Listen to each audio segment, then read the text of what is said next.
What's week 4? Only one person.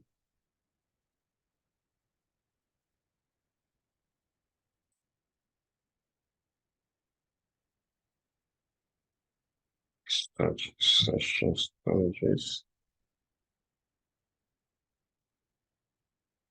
Blank.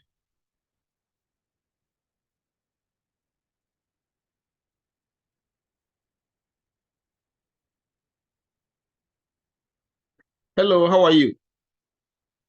Okay. Hello. Good, and you? Good, thank you. So we are back. Donald, who is Donald Black? Donald Black. Are you a new student? Donald Black. Are you a new student? I didn't see your name on my list. Donald Black, can you speak up? Okay. All right. I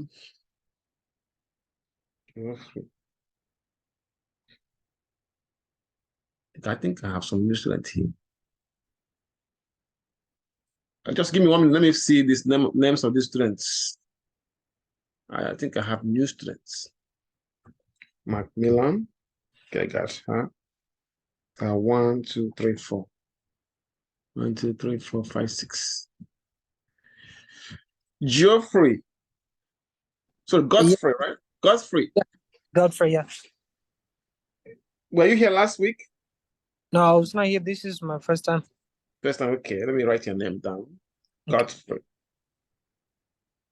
Okay,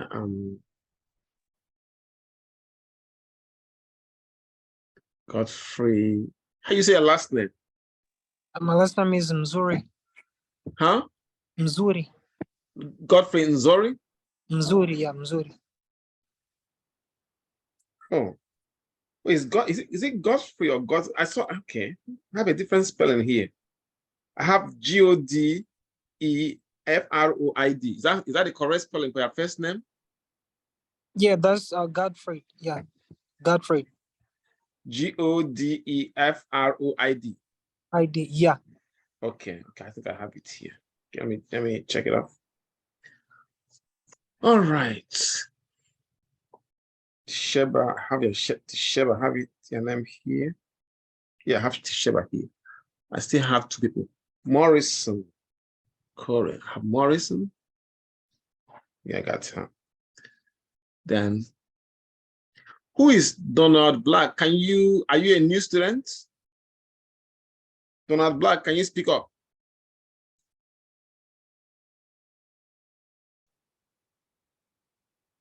Okay, I think we can start. Now, I'll begin by sharing my screen so that you see the assignments that will be due this week, and also what we are required to read this week. So I'm going to share my screen in a few minutes. Okay. Now, let's do it right away. So this is the class.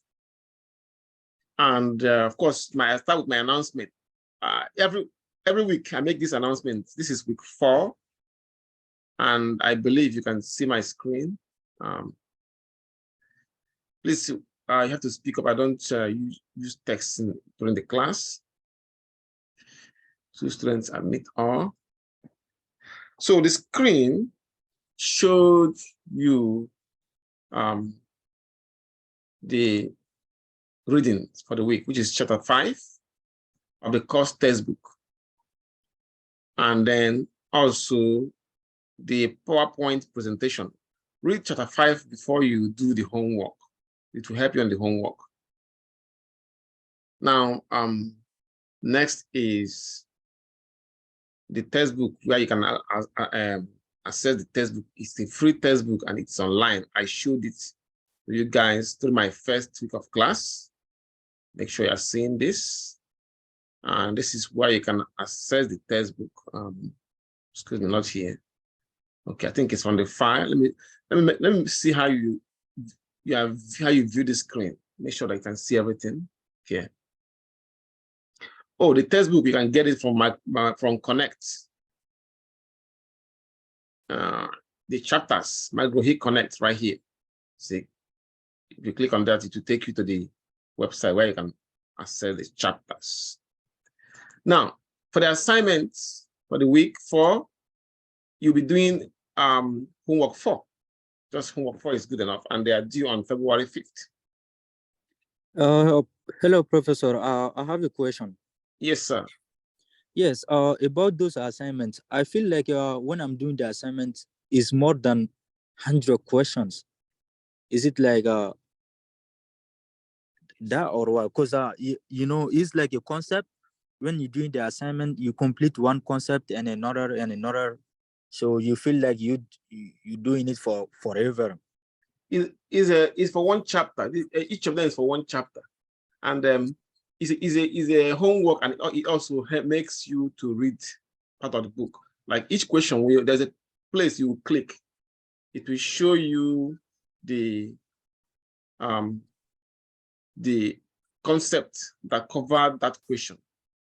Yeah, but what I'm saying is like it doesn't show you how many questions you are doing or how many questions is left. That's what I'm saying. Okay, let me see. For example, I'm gonna use homework. Well, I think but the way the thing works, if you read the assignments, it determines the amount of questions per hour. So some of the assignments are 2 hours, an hour 30, some are just an hour. And then if you keep getting it wrong, yes, trying to get give you more questions. More questions. If you keep getting it wrong, it will feel that you don't understand. You don't understand the concept, so it will give you more questions. So the more you get it wrong, the more questions you're going to have to do. Give you. But if you get them right, it's just like when you want to take a class and you took a placement test, you can test out some classes. You see, but if you don't pass the placement test, it will put it back to those classes. That's the same way the question goes. So, okay. Yeah. Because when I was doing it, I was like, man, I did like more than like around like 80 questions. I'm like, yeah, because if it's not yeah, like definitely when you get one question wrong, like it will show you, okay, you didn't get this one right. So the reading thing will pop out, like the reading concept will pop out. So you read and you get it right, and you will go to the next question and stuff. Yes. So if you get it wrong, it's not a homework that you can just pass through. You have to know it. If you get it right, then it take you to the next one. It will not bother you with the question on that concept. Take you to the next concept. Okay. Yeah, that's what it does. So that answered the question. Then that's very good. All right. Any other question before we begin? Okay, let's start then. What you have tonight is organizational climate. Make sure you can see the screen. I also want to turn the speaker on anyway. Now, when we say organizational climate, I think somebody else joined. I want to make sure that I got everybody's name. Hassan joined. Okay, good. Okay. All right, we have somebody, this David Black, I don't know who he is.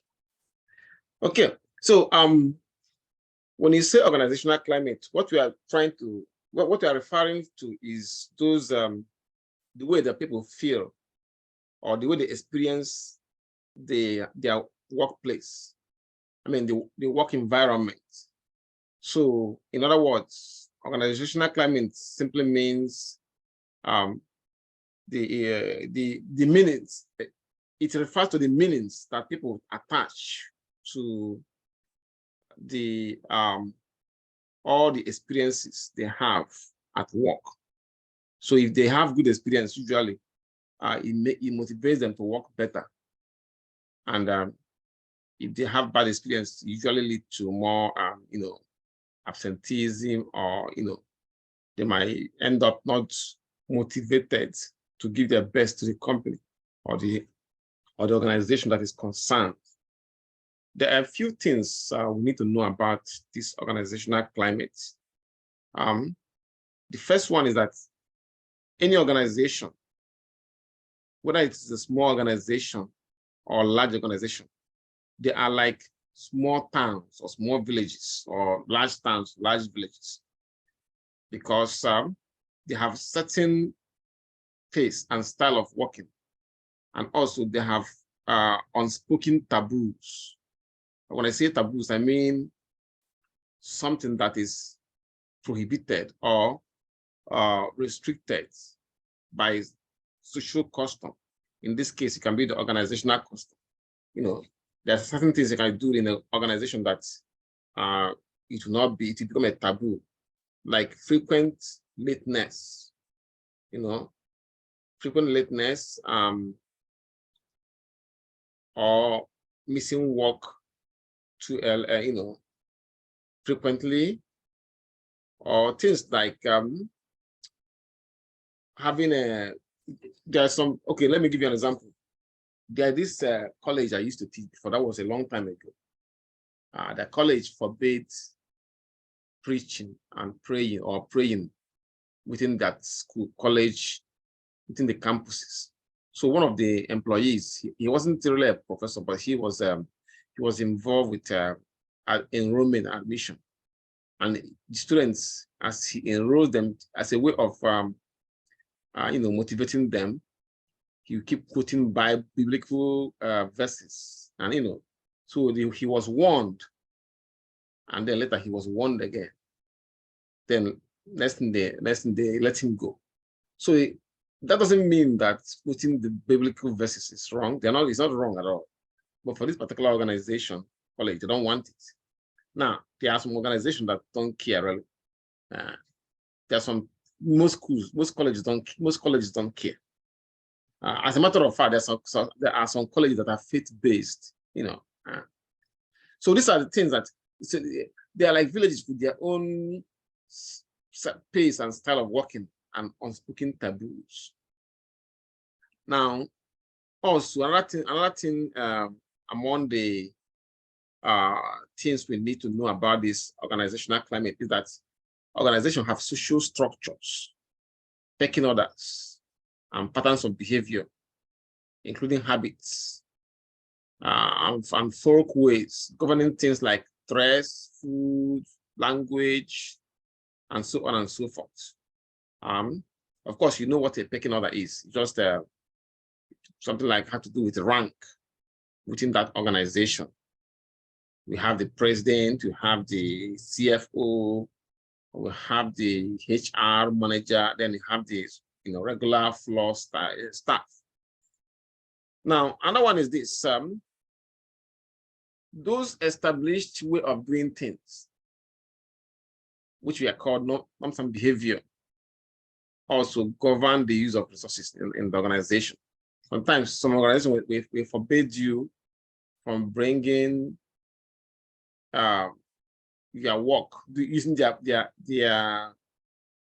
devices like computers to do a job that is not related to, that is not even any job that is not about the company or organization. They will not allow you to use their computers to do it. This is just an example. Now, so like a village, organizations also have artifacts. So things like their physical structures, rituals, stories about how they started, anything that we make the employees to like the organization. Like I say, it can be stories, it can be symbols. Some have mascots, and they are based on shared and deeply held assumptions, beliefs, and values. So all these things are what make up the organizational culture. So the same way that culture separates one society from another, that same way the organizational culture separates an organization from the other, or another different organization. They all have their way of doing things. That's something that you do in one organization it will be normal. But in another organization, it might be a taboo. Okay. So in general, organizational climate is about what the employees mean when they ask themselves, what is it like to work in this place? Is it a good place to work? I mean, does it have a conducive climate for the employees? I'm going to play a short video to get you started about the best employers. Actually, not a video, it's just a link to show you what the best employers in Baltimore. And when I say the best employers, it is based on a questionnaire that is passed out to some people that work in different places, you know, and they were asked how they feel about their place of work. Does it have a good work environment? So that means are the employees treated well? Will you recommend somebody to work here, and so on and so forth? So the answers, based on the answers, they're able to figure out the best place to work in Baltimore Metro. So some of those places are here. You can see on the screen. Cummins and Co. These are realtors. These ones are RK and K. Is a planning and engineering construction company, I believe. And then this one is the Intralux. This one have to do with, I think it's have to do with logistics and transportation. They have KCI Technologies. So you can see all this. Yeah, they are ranked. See, this one have a rank of 7. This one is the University of Maryland, Baltimore County, have a rank of 8. Sunday Spring Bank, so rank of 9. Then Catholic Charities of Baltimore. So, like I said, this is based on the kind of climate they have. Sometimes it might not be that the organization is paying a lot. Like, I mean, they may not even be paying so much in salary or wages, but people just like to work, feel comfortable working for them. And that makes the organization to, keep growing. Yeah.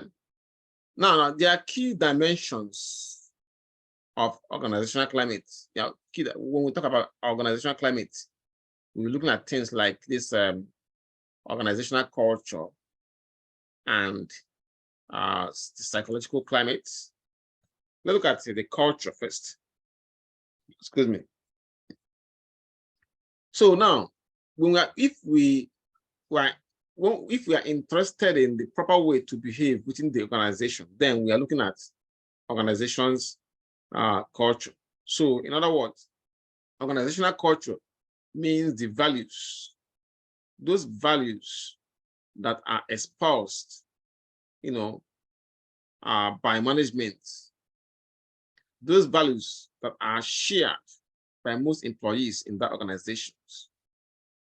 So now this kind of thing, those values are really very important to the extent that they are basically embedded in everyday working lives of all the employees of that company. The management makes sure that the employees, when you become an employee, one of the things that they will do during your orientation is to make sure that they impart those values, that reflect the proper way to behave within that organization. So some of the manifestation of this, I mean, there's many ways they can manifest this kind of values when it comes to the working lives of the members. Things like the formal practices like pay level. They will tell you how much you be paid and the pay structure. Your maximum they'll pay you for 1 year. They usually explain to you, and then some of the benefit they will explain that to you, the HR. Then the structure of the hierarchy, like during the orientation, normally they will explain all this to you. Then of course your job, what you are required to do, things that is called job description. Then on other policies that the organization might have, Another one is the informal practices, like how you relate to other employees, your fellow employees can be one of them. Just general behavioral norms of the organization. Now, during the I think it was 2021, 2020, there were lots of cases. I mean, I'm talking about nationwide. I'm sure you guys were paying attention at that time. There were a lot of cases of sexual harassment, lawsuits. Many people lost their job. There are some of this movie boss, I forgot his name. He's in jail now. And then there's this doctor for a sports. The doctor is in charge of there's one college, one big university. He checks the students, those of them that are involved with sporting activities in that colleges. And he's in jail now. Then there's this billionaire. He was jailed, but then I think according to the news, he said he committed suicide in jail. So this sexual harassment cases, most of the, if you look at some of those cases, some of the people involved, we are not really actually intimate with those guys. But it's just that the way they look at them, sometimes they can be, the way you look at the victim, maybe the way you look at the woman, she might feel comfortable about it, and that becomes sexual harassment. Maybe you joked with her, like you know how you joke with people.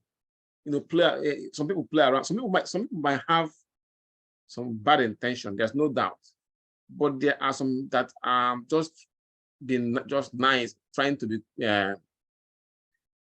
see the person, the coworker, as a friend, but that will make her uncomfortable, and that becomes sexual harassment. So because of that, many colleges, I know a bit DCC, where because those lawsuits, we are actually some of them were even filed against the institution.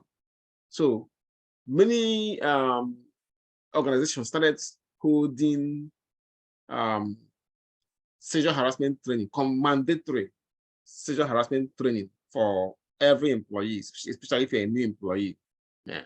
So like under informal practices, they explain what can be categorized as sexual harassment and what cannot be categorized as sexual harassment. So it was an eye-opener for us, and especially me. So something that I don't really consider to be sexual harassment, but they say that unless the lady involved is comfortable with it, if she's not comfortable with it, then there's no point. So that the best, how do you know that if she's comfortable with it? You don't know. So the best thing is to avoid those activities entirely. That was what we learned from the orientation. So this can become under informal practices such as behavioral norms within the organization. Now, there are other things that we need to know about the manifestation of cultures in organizations. Look at this one here. It said that the organizational stories employees tell when they explain how things are done around the company, the organization. Yes, how things are done. Is this organization a laid-back organization, or is it an organization that are very serious about things when they say that things will be done today and then it will be done today, Then rituals, things like Christmas parties and retirement dinners, do they have it? Then humor. This can also come. This places, and this another place that we are instructed. We a part of the things we receive of the information we receive during the sexual harassment training, or to be careful with the way we joke. Sometimes when you say something, somebody might feel uncomfortable about it, and then that becomes harassment. Then jargon, the special language that organization use. And when I say jargon, I mean the use of certain words and phrases in the workplace. Those words and phrases are not are difficult to others outside the organization to understand it. A good example is something like nurses. Sometimes nurses might say that somebody is a frequent flyer. That means that person keep always seek medical attention every time a little health problem. They encounter a little health problem. For example, a little scratch, they come to the hospital because they need to get pain medication. But actually, what they are seeking for is that to get the because most of these pain medications they use almost in all of them they use cocaine or any of these narcotics on there to make those pain medication. So that patient might just be interested in getting large number of those medications so that they can abuse it. So they keep a little thing that will not even cause them problem. They come to the hospital, they check themselves into the hospital. So the nurses now call them frequent flyers. If you're not in the medical field, you will not understand what they mean by that, but they know. So the kind of jargons, is part of the culture. Then the physical arrangements, including the interior decor, dressing code, and architecture. Now, let me play a short video use an example of a company, the culture of a company. Okay. Well, excuse me. Let me see. All right. I'm going to share this. Yeah, let me use Coca-Cola culture. Maybe that will help. Maybe that will help you understand, give you a good idea of what this organizational culture is about. Okay. So I'm going to place it here. Okay. Okay.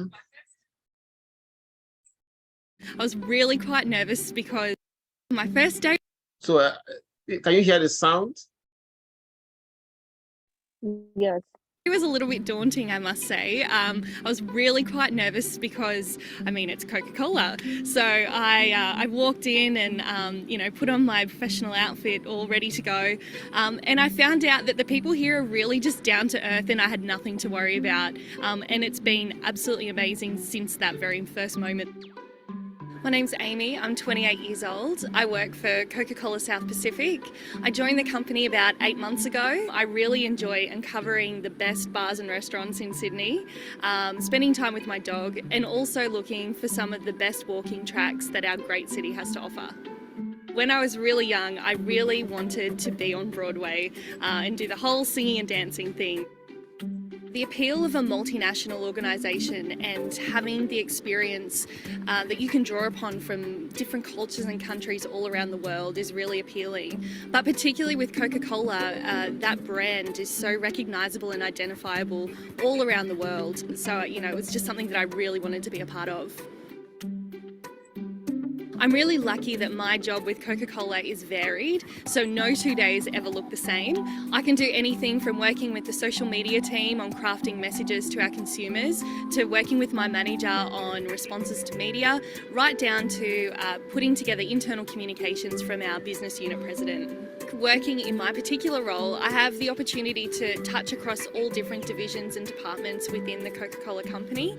What I also love about working for Coca-Cola is that when our international colleagues come and visit the office, we have the opportunity to speak with them and get a bit of an understanding about what they do and how their jobs work in other markets. My favourite Coke product would probably be Diet Coke, although I am quite partial to a pump water as well.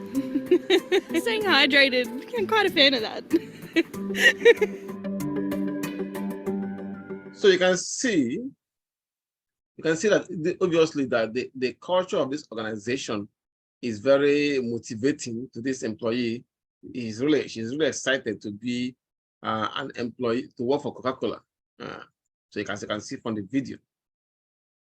So now this will lead us to the concept of leadership and organization culture.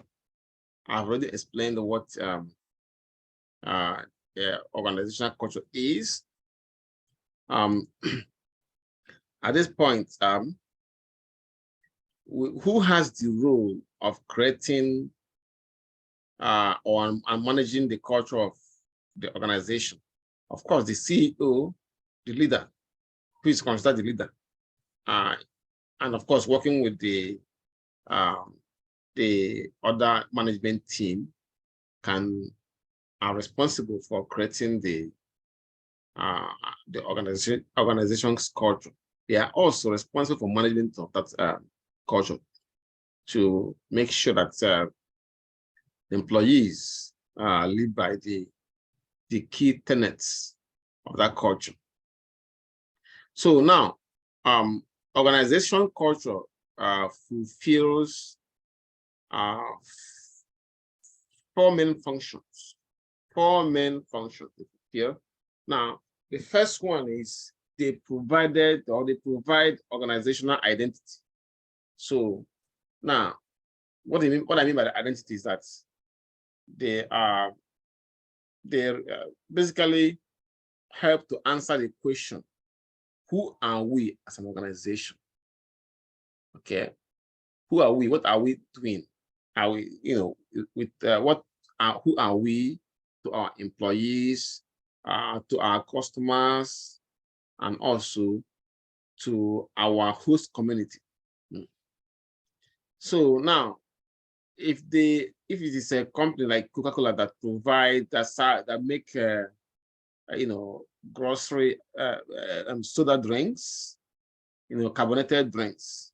Okay, now, this is what we supply. This is what we sell. Now, how do our customers see us? Are they viewing our products as quality? I mean, they know us as a company that sell the Coke, Sprite, orange soda, and the bottled water. Now, do they see us as a company that is providing something that they really need? Or something that they need at an affordable price, something that have quality. Do they see us as a company that provide quality products? Okay, that's it. Do they see us as a company that feels that behaves as a member of their community, like some kind of corporate citizen? When I say that, I mean, how are they involved? Like, do they have scholarship programs? I guess the best way of saying it is there a way that they give back to community? For example, it is not those that invested in Coca-Cola, those that made the company or founded the company. They did not found it to start doing for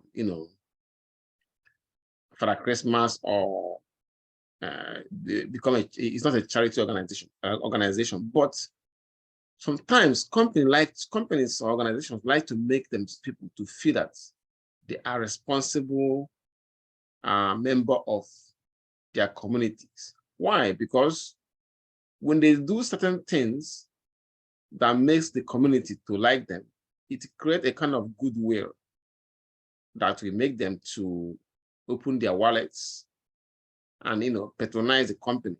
And that when I say patronage in that form, that kind of customer loyalty lasts a long time. So long as the customer continues to see you as a responsible company, a company that like to do something to the community, it creates a kind of a type of loyalty. They start to feel buying their products as a form of civil duty. So anyway, companies knows that even though they are not a charity organization, but they try to do certain things that will create goodwill, some kind of goodwill to in their community. So to make them see them in a different light. So who are we as an organization. Now, another function is facilitate collective commitment. Now, from the way the company is viewed, especially from what they codified in their organizational code, they're codified as components of their organizational culture. Now, okay, this is how we are seen as a company, a reputable company that provides services that the community wants, and also a company that gives back to the community, a good corporate citizen. So it makes the employees to want to align their activities, their job performance, the way they do their job, to reflect those perceptions. So now another one is this: culture ensures social stability. Yes, so we know that this is how the company operates, and this is how it is. The company is seen by the community, and then whenever there's an issue, there's a way to resolve it, because there's a set of rules and the cultural norms and corporate organizational culture and norms are to be referred to tackle the problem. So of course, it also the culture of the organization also define the norms of behavior.